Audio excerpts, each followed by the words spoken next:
Hi everyone, and welcome to this channel called zuzanareacts, where I learn all about Bharat with your help, and I just share my Slovak Central European point of view. And since this week is the ISRO week, and we are all excited about landing on the moon, I just wanted to go and find maybe another video that's kind of related to this topic. And I'm also planning to do live on the 23rd. So please, put this down in your diary and come and join watching this with me. Last time it was so much fun. So I hope we can replicate the success and we can just see like the success of ISRO live together. That would be super awesome. So we're just going to now look at an ISRO video about how apparently it accumulates the NASA budget. We kind of already know about that. But I think that this video presents a brief kind of nice history to ISRO, and I think it would be pretty cool if we just looked at it together. So let's kick this off. Over the past several years, SpaceX has received a lot of well-deserved praise and acclamation for their strides in lowering rocket launch cost. Another organization, however, that isn't nearly as celebrated is India's space organization, ISRO. For decades, ISRO has slowly but consistently been driving down the cost of missions across the board, including orbital missions, lunar missions, and even Martian missions. So here's a story of the space underdog, ISRO. ISRO was officially founded on August 15, 1969, but the organization's roots stretch back decades. The earliest known roots trace back to Indian physicist S.K. Mitra in the 1920s. Mitra was most famously known for his experiments relating to ionosphere soundings. An ionosphere sounding is a telecommunications technique used to identify the most optimal radio frequency in a given area. Scientists use this information to form a better understanding of the upper atmosphere and Earth's near-space environment. Aside from S.K. Mitra, we also had C.V. Raman and Meghnad Saha, who also completed a variety of space-related experiments throughout the 1920s and 1930s. But the first major leap forward wouldn't come till the 1940s, when the Physical Research Laboratory and the Tata Institute of Fundamental Research were founded. These two organizations were founded by scientists Vikram Sarabhai and Homi Bhabha, respectively. Each organization leveraged nearby universities and research laboratories to conduct experiments relating to cosmic radiation, upper atmospheric studies, and high-altitude tests. In 1962, Vikram Sarabhai would convince Prime Minister Nehru to set up the Indian National Committee for Space Research. And soon after, India would begin experimenting with sounding rockets, which eventually led to the formation of ISRO, or the Indian Space Research Organization, in 1969. Since then, ISRO has developed 5 different launch vehicles, with the first being the Satellite Launch Vehicle, or SLV. The SLV was a rather small rocket, with a payload capacity of only 40 kilograms. Despite its relative simplicity, it took ISRO 7 years to develop, and unfortunately, the first launch in 1979 would end up failing nonetheless. A faulty valve would end up causing the rocket to crash into the Bay of Bengal just 317 seconds after launch. ISRO would give the SLV another try just a year later in 1980, and this time the launch would be successful. ISRO would successfully launch the Rohini RS-1 satellite into orbit, which made India the 6th country to reach orbit. SLV would go on to be used 2 more times with mixed results. The third launch itself was successful, but the satellite was launched in too low of an orbit, which caused the satellite to deorbit 9 days after launch. The fourth launch would take place in 1983, and this mission would be a success, allowing ISRO to send an Earth observation satellite into orbit. Following the success of the SLV, ISRO would attempt to make a more advanced version of the SLV called the ASLV. The ASLV was a 5-stage solid-fuel rocket that aimed to deliver payloads into geostationary orbit. Unfortunately, this rocket would end up being a massive disappointment. Throughout its lifetime, the ASLV would complete 4 launches, out of which 3 were failures. The first failure took place in 1987, when the first stage of the rocket failed to ignite after launch. Just 1 year later, ISRO would try again, but this time the launcher would end up disintegrating. The third launch of the ASLV would take place in 1992, and similar to the SLV failure, the satellite would be released in too low of an orbit, and it would end up deorbiting.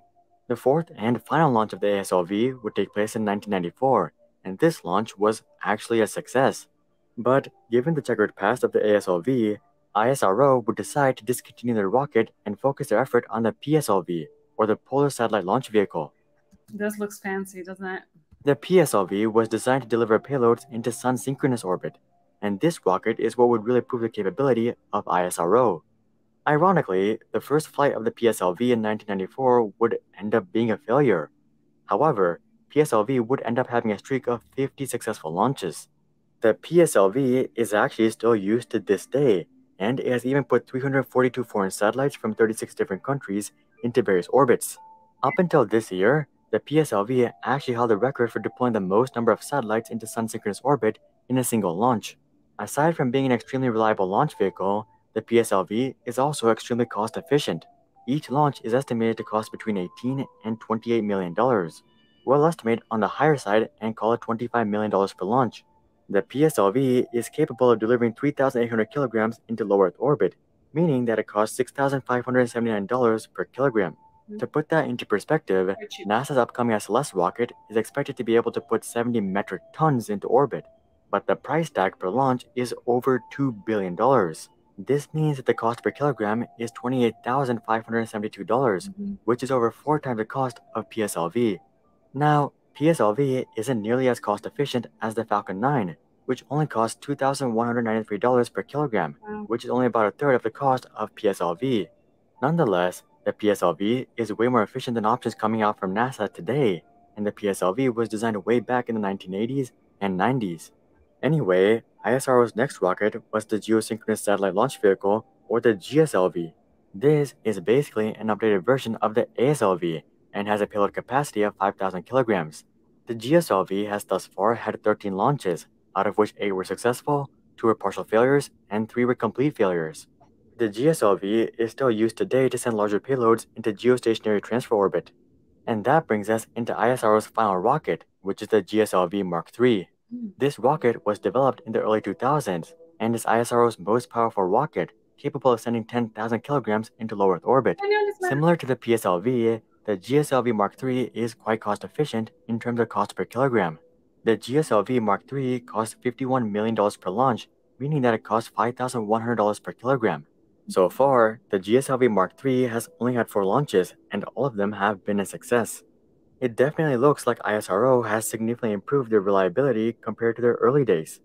Anyway, moving on to notable ISRO projects completed with these rockets, we first have a handful of satellite programs. The IRS series, for instance, consists of a group of satellites in sun-synchronous orbit. These satellites allow India to map and monitor natural resources such as fresh water. Another group of satellites managed by ISRO is the INSAT series. This group is located in geostationary transfer orbit, and it provides telecommunications and broadcasting capabilities. Fun fact, INSAT is the largest domestic communication system in the Asia-Pacific region. ISRO... This is, I'm going to pause here, this is very interesting because in none of the videos that I've previously done, they explained this well. I had to go and search on Google as to what is the point of putting these satellites out, and now this is beautifully explained, so I'm excited about the video. Also has satellites within their Guggen satellite navigation system and within IRNSS. These groups provide navigation, communications, surveillance, and many more services to ISRO and India. ISRO satellites are cool, but where it gets really interesting is their lunar and Martian missions. After China successfully sent humans into space in the early 2000s, India started to focus on trying to send humans to the moon. And the first step in this journey was sending a probe to the moon. In 2008, ISRO used a modified version of the PSLV to launch Chandrayaan-1 to the moon. This probe became the first probe to prove the existence of water on the moon. According to Chandrayaan-1, you know what, actually, I'm so, because I've noticed it when the rocket was launching for Chandrayaan-3, what is do you at all happen to know the kind of goldish thing that is covering it? I wonder what it's for and what it's made out of. If you happen to know, please let me know in the comments below. The lunar poles hold over 600 billion kilograms of ice. ISRO wouldn't attempt another lunar mission for quite some time, but the next attempt would be a massive step up compared to Chandrayaan-1. Chandrayaan-2 was launched in 2019 using the GSLV Mark III, and it consisted of a lunar orbiter, lander, and rover. The goal of the mission was to prove ISRO's ability to complete a soft landing on the lunar surface. Unfortunately, though, a software glitch would result in the lander deviating from the planned path and crashing into the surface of the moon. ISRO is planning on trying the soft landing once again with Chandrayaan-3, which is expected to take place in 2022. Moving on to their Martian, which we are going to look at together. So please remember, I'm doing live stream for 23rd of August. I look forward to seeing you there. So please do come. Mission, we have Mangalyaan-1. In November of 2013, ISRO launched Mangalyaan-1 to Mars, and the spacecraft would successfully enter Martian orbit in September of 2014. This made India the first country to enter Martian orbit on their first attempt. What's even more impressive, though, is that they were able to complete the entire mission at a record low cost of $74 million. To put that in perspective, Martian orbital missions completed by NASA generally cost hundreds of millions of dollars. For instance, the Mars Odyssey mission cost $297 million, the Maven mission cost $671 million, and the Mars Reconnaissance Orbiter cost $720 million. Mangalyaan-1 was literally almost one-tenth of the cost of the Mars Reconnaissance Orbiter. Clearly, ISRO has made massive strides when it comes to reducing the cost of space missions, but they're just getting started. Looking forward, ISRO plans to launch Aditya L1 to the Sun in 2022, Chandrayaan-1 to Venus in 2023, and Mangalyaan-2 to Mars in 2024. They also have a mission to Jupiter planned, but we don't have the details of that mission yet.